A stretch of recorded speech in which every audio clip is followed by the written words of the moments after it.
Good evening, everybody, and welcome back. Hope you're ready for some more reading. I've got my book. The beard is upside down. I've got my book the right way up this time. And as you can probably tell, I have my therapy friends with me. So without further ado, shall we begin? Let's see if I'm comfy, shall we? And we shall stretch Mr. Selfie Stick up. Better? Perfect. If I can keep it still, that is. Right. Excuse me. On with the reading, shall we? Troubleshooting. Roadblocks to making progress. Sorry, but I'll try to make it a bit less rickety. Right. If I hold it like that, we shall do this. Right. I understand how OCD works, but what if my problem isn't really OCD? Now this is actually a very good question. This is something I often ask myself. So let's get that a bit more tilted up, shall we? That's better. Now, right, as I was saying, this is a problem I've often asked myself. What if it's not OCD? Some of my neurodivergent, I've said, what if I'm not neurodivergent? What if I'm just, an idiot? A mundane human being with no real discernible talents. What if? Simple question. Something that's worth asking at some point. But on with the book, before I get into too much of my own things. OCD is a very OCD is a very idiosyncratic problem. Can be focused on almost anything that the person finds dear or important to them at that time. What that actually is, of course, varies from individual to individual. OCD is sometimes known as the doubting disease. One particularly toxic doubt that can go along with having OCD is whether your particular problem truly is OCD. And that just seems like the most OCD thing going, doesn't it? I should put that on the internet. That's like gold. That is.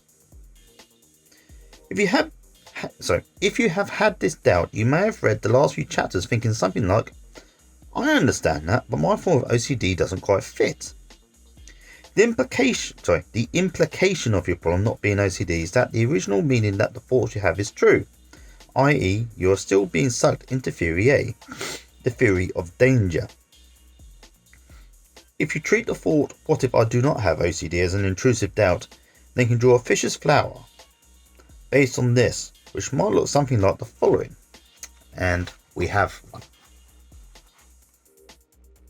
If you can, right, pretty soon you can read that. See, we've done there for a few more seconds so you can actually look at it. If you want to pause it and look at it properly, you can do. There's enough time. So, I haven't actually looked at it properly yet, so I've got to look at it and read it. Okay, so we have at the top, assumptions about harm and responsibility. Thoughts are important and reflect who you are. I should never harm anyone. Very true. Which leads to intrusive thoughts. What if this isn't OCD? And that takes us down to the centre. That would mean I am a really bad / dangerous / deviant.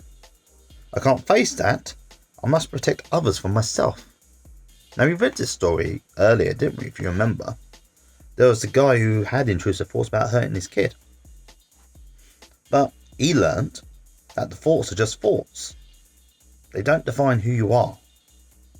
They're just thoughts. They're just his brain malfunctioning and giving him thoughts that he didn't want to deal with.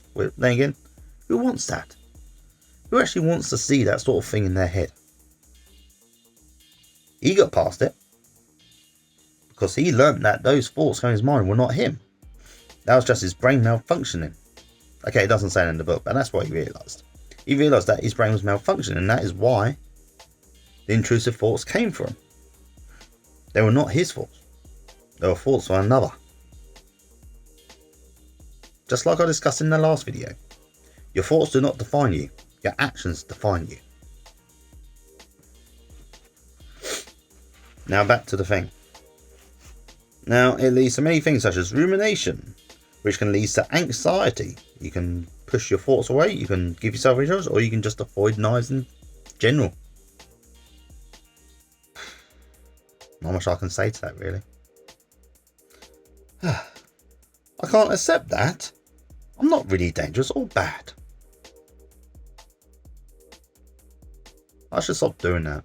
I don't know why I do that, actually. It's like I read the subtitle and I'm like, okay, I can't do it now. I'm trying to do it. Right, I'm going to forget that bit. I'm just going to start reading again. This is a related issue that people can come up against. Remember that until now you have spent a lot of time trying to protect others from harm, as it has felt safer than risking the tiniest doubt that what you fear may be true. It's worth really thinking about that. Consider not only what sort of person worries about thoughts and harm, but what sort of person spends so much time and effort trying to protect themselves harming others. Is it really the sort of person whom you would think of as dangerous or bad, with whom you are comparing yourself? You might be thinking about the worst in society, murderers, paedophiles, or people who have suddenly lost the plot. Sometimes people with OCD are not concerned that they may be like people who act on thoughts of harm. In many cases, the only point of comparison is that they also had thoughts of harm. Unfortunately, most people who carry out terrible and horrific crimes do not worry about their thoughts of harm, nor do they spend lots of time and effort trying not to do bad things. The majority of people have occasional thoughts of harm which they may find a bit unpleasant, but they are not bothered by these. Perhaps you are bothered by things in your past that feel like they mean something definitive about you. You think of someone you really define as good. Do you think that this person has never offended anyone, or done anything even slightly wrong? It is unlikely. In fact, at any time in life, but particularly when we are young, we can make all sorts of mistakes, as we learn about the complexities of other people and about ourselves. Most people will have done things that they would go back and change at least some detail of. If they had a time machine, that is. The point is, we all do some things wrong, and our negative feelings about these things can help us ultimately be better, and not make the same mistakes again. Is it possible that you are judging things in your past from the point of view of having all the information at hand? It may be that you developed ideas about yourself and negative experiences while growing up. Please see the resources section on page 269 for information on books that can help more with general issues underlying OCD. Now, I don't normally do this, okay, but I'm going to skip to page 269 for this bit, okay? So, bookmark is in. Let's go. Just in case you want this bit. 2, 6. Ooh. Okay, this is the bit right at the end.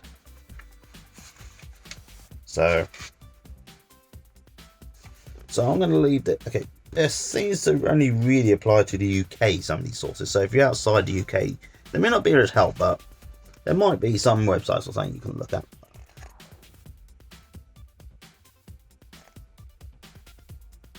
See, got some there.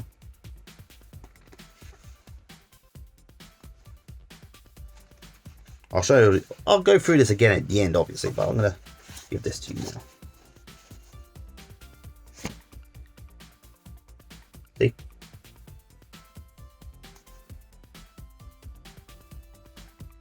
And another bit more.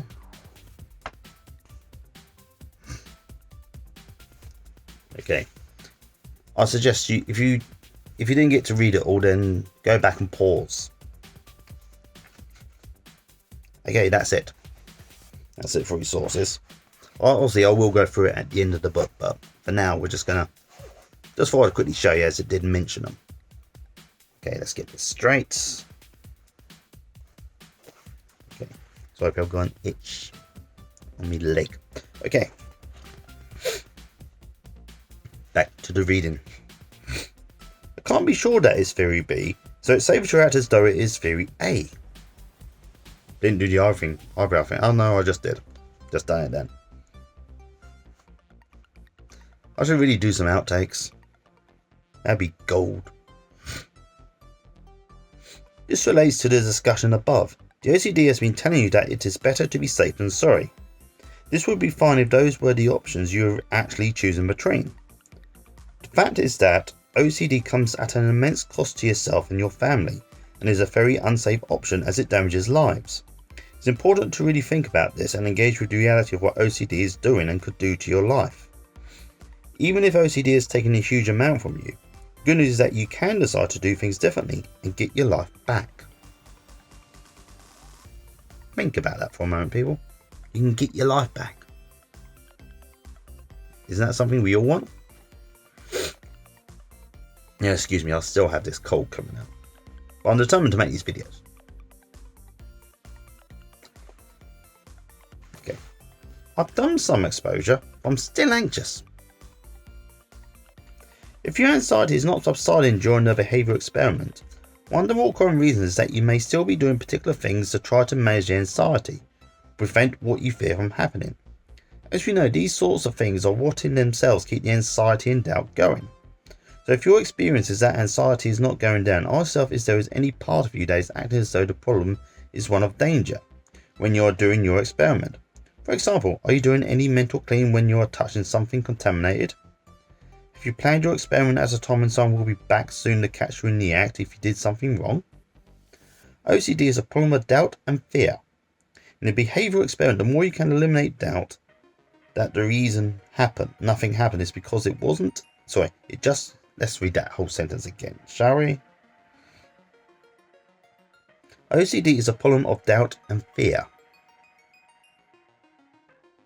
In the behavioural experiment, the more you can eliminate doubt that the reason nothing happened is because it just wasn't going to anyway, the more you'll truly know that you don't need to follow the rules that OCD wants you to.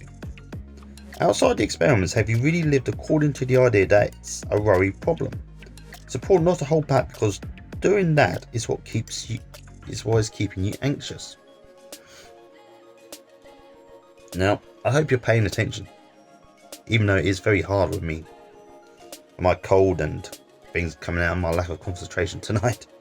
It's like I read it and then I'm like, after a sentence, and then I just lose myself. Do you ever get that sometimes, people? Still, this is all good practice for me.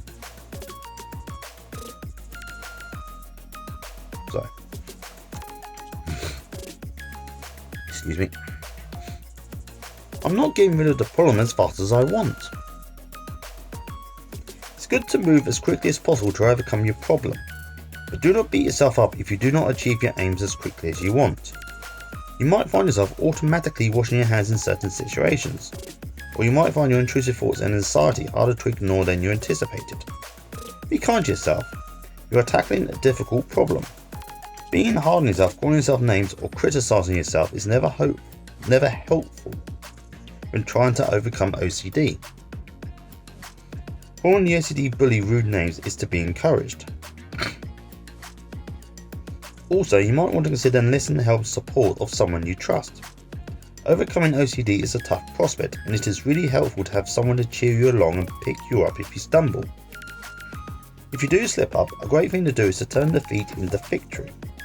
People often find that the urge to ritualise or neutralise in some shape or form comes back from time to time, especially when they feel stressed, but also sometimes when they feel happy. OCD tries to get its foot in the door and when you are at your most vulnerable. This is of course the best time to fight back to make sure that you are completely on top of the OCD. For example, almost without thinking, when you have touched something contaminated, you wash. An intrusive thought, image, impulse or doubt pops into your head. Before you know where you are, you have argued or neutralised it. You check the door several times when you're trying to get out of the house in a hurry. Now this is not out of control, but is an example of an old habit reasserting itself. Rather like the ex-smoker reaching for their cigarettes. Habits and tendencies of this type need to be actively counteracted once you notice they are happening. So you washed after you felt particularly contaminated when you touched a sticky door handle. Go back and contaminate yourself even more than you were in the first place. Touch the door handle again, or find something that seems even more contaminated as an act of defiance. Spread that contamination.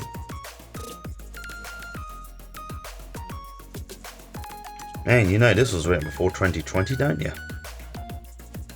book has aged itself. Excuse me. You check the door, unlock it again. Leave it unlocked, then walk 5 minutes up the road and 5 minutes back, then lock it, and don't check. Only do that one, people, if you live in a very low crime area, by the way. If you live in a high crime area, do not do that, okay? Don't do that, okay? I don't want to be responsible for anyone getting burgled or anything. Have you had a blasphemous thought in church and then begged God for forgiveness? Get a couple more of those blasphemous thoughts into your head. Then get on with the ceremony, hymn, or prayer that is going on once you have got the unneutralized thoughts in your head. I don't know, I can't really say much about them, but I know there are religious people out there, and I'm sure some of you are even watching me. So if you are, let me know what you think. You went out of your way to avoid doing something. Go back and do it.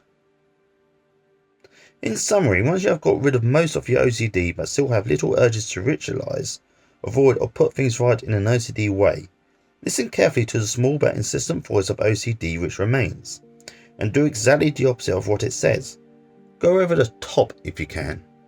Nicolas Cage style, preferably. Don't give OCD how... No, actually, no, that sentence makes sense now. Sorry, people.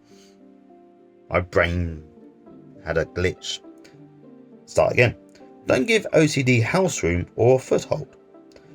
Push it so far out of your life that it can't come back. And that, people, brings us to the end of chapter 6. Tomorrow we start, well, the day after the next anyway, because I do the uploading the video every other day thing, is number 7. Choosing to change. Which we will be starting on our next video. Now I think this is a good point to end this video. One, because we're at the end chat, and secondly, my throat and my cold is playing havoc. It's like when I speak, it's like my nose is saying, he said, you need to blow your nose now. Funny thing is, I don't feel it now, but as I'm speaking, it's like there's something building up around here. But I know it's just the nerves. It's the same reason I keep doing this, all the time. It's the nerves.